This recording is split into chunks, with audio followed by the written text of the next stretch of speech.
देखिए, ये मुख्यमंत्री ने अभी ऐलान किया था, मैं देख रहा था।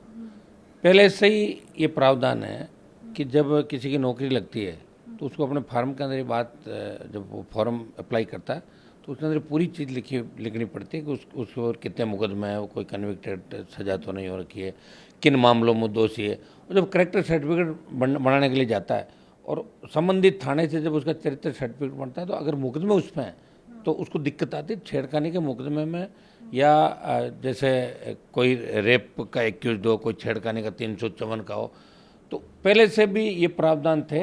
लेकिन अगर सरकार इसकी कड़ाई से पालना करना चाहती है तो अच्छी बात है।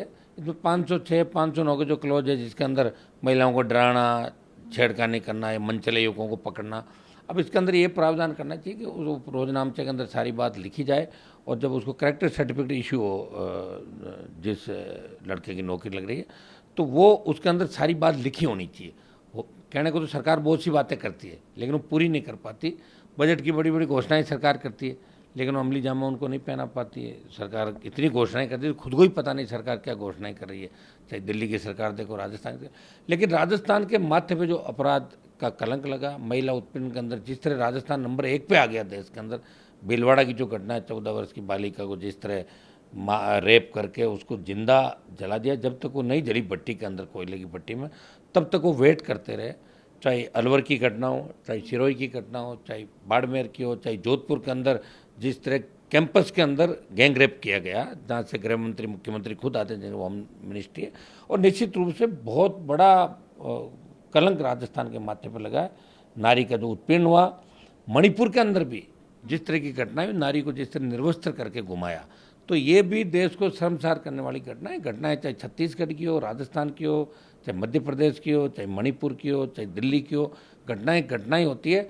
और नारी का सम्मान कैसे बढ़े, लोगों की मानसिक विकृति जो ये पैदा हो रही है बीमारी, इसका इलाज कैसे हो, इसके लिए भी सरकारों को जन जागरण अभियान चलाया जाएगा। अपने कानून बना देंगे, ये करा देंगे, लेकिन इतना एजुकेशन इस देश के अंदर, प्रदेश के अंदर आनी चाहिए कि लोग खुद गलत काम करने से पहले 50 बार सोचे। और यह कानून का इतना खोप होना चाहिए। कानून का खोप क्या है? अगर आप किसी को गिरफ्तार कर लेते हो, मान लो रेप के केस के अंदर, तो उसको सजा देने में आपको लंबा समय मिलेगा। फिर वो एडीजे से जाएगा तो हाईकोर्ट उसको कई बार बरी कर देता है, कई बार हाईकोर्ट के अंदर लंबित हो जाती, जमानत हो जाती, फिर सुप्रीम कोर्ट जाएगा। फांसी की सजा कानून है कि अगर नाबालिग बच्चों के साथ कोई रेप करता है तो उसको फांसी की सजा भी होनी चाहिए। कानून बन गए, लेकिन फांसी पर लटकते कितने लोग हैं? मैंने तो ये भी मांग करी थी कि ऐसे लोगों को एनकाउंटर करना चाहिए। मैंने लोकसभा के अंदर भी बात करी, बाहर भी मैंने मांग करी, ऐसे आरोपियों का एनकाउंटर होना चाहिए। तब समाज के अंदर मैसेज जाएगा, तब खोप बढ़ेगा अपराधियों के। ऐसे मानसिक विकृति वाले लोग जो सिर्फ भय की परिभाषा जानते हैं, ऐसा काम होना चाहिए। हम कानून तो बनाते हैं लेकिन कानून की पालना कितनी जगह होती है? कानून पे कानून बनते जा रहे हैं, अपराध की घटनाएं बढ़ती जा रही है। और महिलाओं का उत्पीड़न आप देखेंगे तो राजस्थान नंबर 1 पे चला गया। हमारा भारत भी महिला उत्पीड़न में वर्ल्ड के अंदर बहुत ज़्यादा 1, 2, 3 अंक छू रहा है। तो ये बहुत शर्मनाक बात हमारे लिए।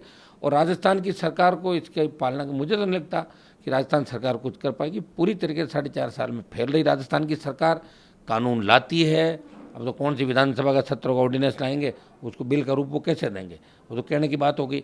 और बीजेपी मौन है राजस्थान के अंदर, सिर्फ बयानों से ही भारतीय जनता पार्टी सत्ता में आना चाहती है। सड़क पे कोई लड़ाई अगर किसी ने लड़ी तो राष्ट्रीय लोकतांत्रिक पार्टी और तीसरे मोर्चे ने सड़क पे, विधानसभा जहाँ हमारे 3 विधायक, और लोकसभा में अगर कोई लड़ता हुआ दिखेगा तो 24 मोदी के जयकारे करेंगे। एक आदमी राजस्थान और देश के जवान किसान नारी के सम्मान में लड़ता हुआ दिखेगा। पार्लियामेंट में भी मैं निश्चित रूप से पार्लियामेंट के अंदर जब कल मैं बोलूँगा इस अविश्वास प्रस्ताव के ऊपर, तो मैं महिलाओं के उत्पीड़न के मामले पहले भी उठा था, इस पर भी उठाऊंगा। दिल्ली की सरकार का ध्यान आकर्षित कराऊंगा, केंद्र सरकार का, राज्य सरकार में जिस तरह की घटनाएं हो रही है, जहाँ तमाम स्टेट के अंदर जो घटनाएं हो रही है। और ये निश्चित रूप से लोग नारी पे पॉलिटिक्स करते हैं। ये मैंने देखा है कि बात तो करेंगे बड़ी बड़ी लेकिन होता कुछ भी नहीं उसका। तो ये होना चाहिए। प्रधानमंत्री जी को बड़ा मन रखा है। हमने पहले ही कहा था कि प्रधानमंत्री जी पहले दिन आ जाता है उसके अंदर, तो आज ये 20 दिन जो खराब हुए हमारे, कितना करोड़ों रुपए लोकसभा के अंदर लगा, कितना खर्चा लगता है एक दिन पार्लियामेंट चलती है, वो सारा चला गया। और जीत क्या थी? अब ये भी राजी हो गई कांग्रेस पार्टी, इनका काम हो गया कि भाई प्रधानमंत्री को हमने बुला लिया। तो प्रधानमंत्री को बुलाने से ही राजी हुई, पहले ही दिन आ जाते ताकि इस पर चर्चा होती, बेरोजगारी पे चर्चा होती, महंगाई पे चर्चा होती, महिला उत्पीड़न, नारी के सम्मान में चर्चा होती देश के अंदर, नशे की प्रवृत्ति के खिलाफ चर्चा होती। चर्चाएं जब होती जब हाउस चलेगा, तो चर्चा ही नहीं हुई। बहुत बड़ा कीमती समय हम लोगों ने खो दिया। नमस्कार, मैं हूं मानक गुप्ता। अगर आपको हमारा ये वीडियो पसंद आया हो तो इसे लाइक और शेयर जरूर करें, और हाँ, हमें सब्सक्राइब और फॉलो करना ना भूलें, ताकि आप देश और दुनिया की कोई खबर मिस ना करें। तो जुड़े रहिए हमारे साथ और देखते रहिए News 24।